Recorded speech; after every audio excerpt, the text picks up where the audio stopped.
మన వైద్యం అంటే ఆధ్యాత్మిక వైద్యం. అంటే ఆయుర్వేదం అంటే వేదం నుంచి వచ్చిందే. వైద్యం అంటే ఏదో మందు, పేషెంటు, పథ్యం అపథ్యం అది కాదు. ఈ శరీరం కాదు, దీనికి రావడానికి కారణం వేరే ఉంటుంది. స్థూల సూక్ష్మ కారణ శరీరం, ఇంకా చాలా శరీరాలు ఉంటాయి మనం చెప్పుకుంటే. కానీ ఏంటంటే పూర్వజన్మ కృతం పాపం వ్యాధి రూపేణ బాధలే. అంటే పెద్ద జబ్బులు ఏమైనా వచ్చాయంటే అది పూర్వజన్మ కర్మ. అది మన కర్మో మన పూర్వీకుల కర్మో. మన పూర్వీకులు మనకి ఆస్తులు ఇస్తారో చెప్పలేం, కానీ కర్మలు ఇస్తారు. ఎప్పుడొకప్పుడు ఆ పూర్వకర్మ ఓపెన్ అవుద్దన్నమాట. అయినప్పుడు ఆ జబ్బు వస్తుంది. అందుకు వేదం శాస్త్రం ఏంటంటే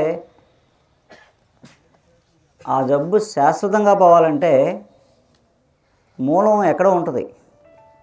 సో దాన్ని చేయాలంటే కర్మ విపాకం చేయాలి, కర్మ పరిహారం చేయాలి. చేసి బంధిస్తే శాశ్వతంగా తగ్గుతుందని చెప్తుంది ఆయుర్వేద శాస్త్రంలో. ఆ కర్మ విపాకంలో ఈ పూజ, అభిషేకం, హోమం, యజ్ఞం, యాగంతో పాటు ఈ పంచభూతాలు, ఇందులో మనకు కనిపించే ఔషధులు కీలకమైన పాత్ర అన్నమాట. అంటే ఈ ఔషధులు ఏంటంటే ఇప్పుడు ఏదైనా జబ్బు చేస్తే ఆకు తినేయక్కల్లా. కొన్ని చెట్ల కిందకి వెళ్తేనే జబ్బులు తగ్గిపోతాయి, కొన్ని చెట్ల కింద వెళ్తే కర్మలు పోతాయి.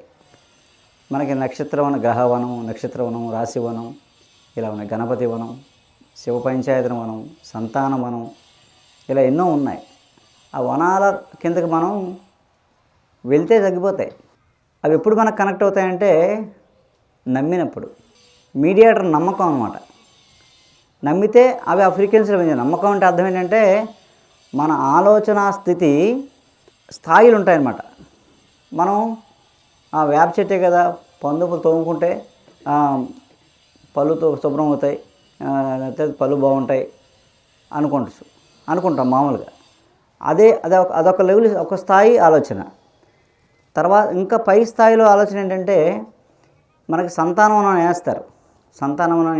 సంతానవనం ప్రతి ఊర్లో వేసి రావి చెట్టు, వేప చెట్టు కలిపి వేసి అక్కడ సుబ్రహ్మణ్య స్వామిని పెడతారు. అంటే నాగదోషం ఉంటే పిల్లలు పుట్టరని. అయితే ఆ 2 చెట్లు వేసి ఇన్ని మంగళవారాలు, 3 వారాలు, 6 వారాలు, 21 వారమో వెళ్ళి రమ్మంటారు. వెళ్ళి ఆ చుట్టూ ప్రదక్షిణ చేసి రమ్మంటారు. ఇన్ని ప్రదక్షిణలు చెప్తారు. అక్కడికి వెళ్తే ఏమవుతుందంటే ఆరాలకు వెళ్ళగానే ఈ కాలశబ్ద దోషాలు పోతాయి. 2 సైంటిఫిక్గా చెప్పాలంటే రావి చెట్టు గాలి, ఆ ఆర, దాని ఫ్రీక్వెన్సీ, దాని ఎనర్జీ, సూక్ష్మ శరీరం ఆడవాళ్ళ తాలూకు గర్భాశయ దోషాలను పోగొడుతుంది అన్నమాట. వేప చెట్టు గాలి మగవాళ్ళ తాలూకు ఆ కౌంట్ దోషాలు పోయి హార్మోన్స్ అన్నీ బ్యాలెన్స్ అయ్యి ఆ కౌంట్ ఇంప్రూవ్ అవుద్ది అనమాట. అండి అలా ఇన్ని వారాలు వెళ్తే సక్రమంగా సహజంగా పిల్లలు పుడతారు. నాకేం చేయక్కర్లేదు. సో ఏంటంటే అప్పుడు మనం ఏంటంటే ఈ స్థూల శరీరం కాకుండా మనం సూక్ష్మ శరీరం గురించి ఎక్కువ ఆలోచించేవాళ్ళం. కాబట్టి మనల్ని ఏంటంటే పిల్లలు లేరనుకోండి, ఆ పూజ చేసుకోండి, అభిషేకం చేయండి, సూర్య స్వామికి, సంతానవనం చుట్టూ తిరిగి రండి అని పంపించేవారు. ఇప్పుడు మనం అప్పుడు స్థాయి ఆలోచన అక్కడ ఉంది. అంటే మూలంలోనే మందేసేవారు. అక్కడితో ఆ కర్మ పోయేది. దానివల్ల ఫిజికల్గానే బాగుండేది, సంతానం కలిగేది. ఆటోమేటిక్గా రూపాయి ఖర్చు లేకుండా సంతానం కలిగేది. ఈరోజు స్థాయి ఏంటి? మనం సైన్స్, మోడర్న్ సైన్స్, అడ్వాన్స్ సైన్స్కి వచ్చేసిన తర్వాత అవన్నీ మూఢాచారం, పిచ్చి, మూర్ఖులు, మీకేం తెలియదు అని మన మన మన సుప్రీం సైన్స్, నిజమైన సైన్స్ని పక్కన పడేసి తొంగలో తొక్కేసి ఇప్పుడున్న మోడర్న్ సైన్స్ పట్టుకుని ఏలబడుతున్నాం. ఏం చేస్తున్నాం? హాస్పిటల్కి వెళ్తాం, ముందు స్కానింగ్లు అంటారు, అవి అంటారు, పీసీఓడి అంటారు, అదే కాసేపు అటు ఇటు తిప్పుతారు. తర్వాత మీరు ఐఓఈ చేసుకోండి అంటారు, తర్వాత అవి అంటారు. మన ఆస్తులన్నీ అమ్మేస్తాం, అన్నీ ఖర్చు పెట్టించేస్తారు. చివరికి ఇక అవదు నీకు జీవితంలో అని చెప్పి ఓ మాట చెవినేసి పంపించేస్తారు. ఇప్పుడున్న సైన్స్ అంటే ఏంటి? మన ఆలోచన ఏ స్థాయిలో ఉంది? స్థూల శరీరం స్థాయిలోకి వచ్చేసింది. మనం ఆ స్టేజ్కి వచ్చేసాం. ఇప్పుడు సూక్ష్మ శరీరం గురించి ఆలోచించట్లే. అసలు జబ్బు అక్కడ ఉంది. ఆ మూలం పోతే కానీ పిల్లలు పుట్టరు. మీరు ఎన్ని ఐవీఎఫ్లు వెళ్ళండి, ప్రపంచం అంతా తిరగండి, ఖచ్చితంగా ఆ కర్మ పోకుండా పిల్లలు పుట్టరు. పిల్లలు అనేది గాడ్ గిఫ్ట్. ఆ దోషాలు పోకుండా, ఆ గ్రహ దోషాలు పోకుండా, ఆ కర్మ విపాకం అవ్వకుండా సంతానం కలగదు, ఖచ్చితంగా కలగదు. వంటింట్లో మిరియాలు లేని ఇల్లు ఉండదు. వంటింట్లో మిరియాలు లేవంటే ఆ ఇంట్లో అందరికీ రోగాలని అర్థం. అంటే రోగాలు వచ్చేస్తాయి. ఇంకా ఎవరింట్లో మిరియాలు లేవో వాళ్ళ ఇంట్లో అందరికీ రోగాలు వస్తాయి. మిరియాలు లేని వంటిల్లు ఉండకూడదు. ఓకే, మిరియాలు మామూలుగా పులిసిపోయిన మజ్జిగలో నానబెట్టేసి ఎండబెట్టేసుకోవాలి. అవి 5 సంవత్సరాలు ఉంటాయి పాడవకుండా. అప్పుడు మిరియం వేడి చేయదు. మామూలుగా మిరియాలు వేడి చేస్తాం అనుకుంటాం మనం, అదేంటండి. ఇప్పుడు బాగా వేడి చేసి దగ్గుని రంప జ్వరం వచ్చేస్తే ఏం చేస్తే మిరియాల పాలు ఇస్తారు. మామూలుగా మిరియాల పాలు తాగితే వాచిపోద్ది. అలా మజ్జిగలో నానబెట్టి, మజ్జిగ చలవ కదా, దానికి విరుగుడు అనమాట. ఇందులో వేడి చేసే గుణాన్ని తీసేసి అలా దాచుకునేవారు వంటింట్లో మిరియాలని. అందుకు జిన్నులో అన్నిట్లో వేసేవారు. మన కారం అంతకుముందు వరకేస్తుందని కారం ఉండేది చెట్టు. ఆ కారం మనం మర్చిపోయిన తర్వాత మిరియాలు వచ్చిన తర్వాత ఆ కారం మర్చిపోయాము. అందరిలో మిరియాల కారమే, తర్వాత మిరపకాయ వచ్చింది. అలా ఏంటంటే మిరియాలు జీర్ణశక్తిని, గుండె జబ్బుల్ని, కిడ్నీ వ్యాధుల్ని, అలాగే కంటి సమస్యలను కూడా పోగొడతాయి అన్నమాట.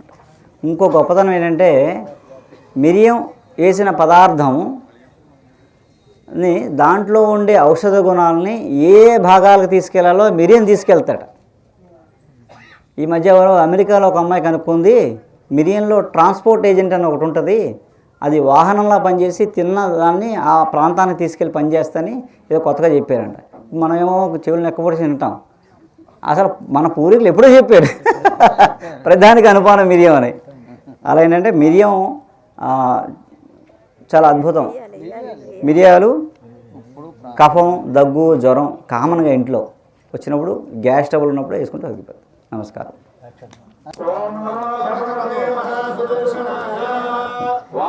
శివాయ అంతరయే హస్తాయ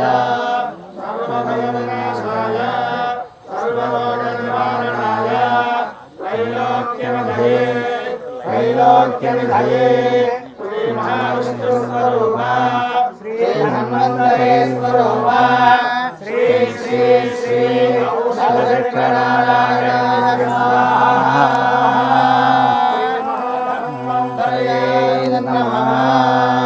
నా పేరు శ్రీలక్ష్మి.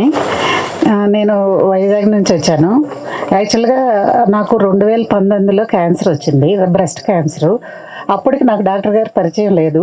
2019 మొత్తం కరోనా టైం వరకు నాకు ట్రీట్మెంట్ అయ్యింది, వేరే హాస్పిటల్లో అలోపతి అయ్యింది. తర్వాత పోస్ట్ క్యాన్సర్ ఎఫెక్ట్స్ వస్తుంటే, క్యాన్సర్ తర్వాత ట్రీట్మెంట్ అయిపోయిన తర్వాత వచ్చే ఎఫెక్ట్స్కి నేను డాక్టర్ గారి దగ్గర, నాకు అప్పుడు ఒకళ్ళ ద్వారా తెలిసి నేను వచ్చాను. వచ్చిన తర్వాత నేను ఒక 6 months డాక్టర్ గారి మందులే వాడాను. మోకాళ్ళ నొప్పుల దగ్గర నుంచి అన్ని బోలెడ్ సైడ్ ఎఫెక్ట్స్ అండి. నిలబడలేకపోయేదాన్ని, ఆయాసం కూడా వస్తుండేది నాకు. నేను 6 నెలలు వాడాను డాక్టర్ గారి మందులు. అంతా క్యూర్ అయింది నాకు. ఇప్పుడైతే ఏ ప్రాబ్లం లేదు. నేను డాక్టర్ గారి దగ్గరికి ఇప్పుడు ఎందుకు వస్తానంటే, ఊరక నేచర్ క్యాంప్కి ఊరక ఎంజాయ్ చేయడానికి మాత్రమే ఇప్పుడు వస్తున్నాను నేను. నన్ను చూడండి, బాగున్నాను కదా ఇప్పుడు నేను. అది ఓకే, థ్యాంక్ యూ.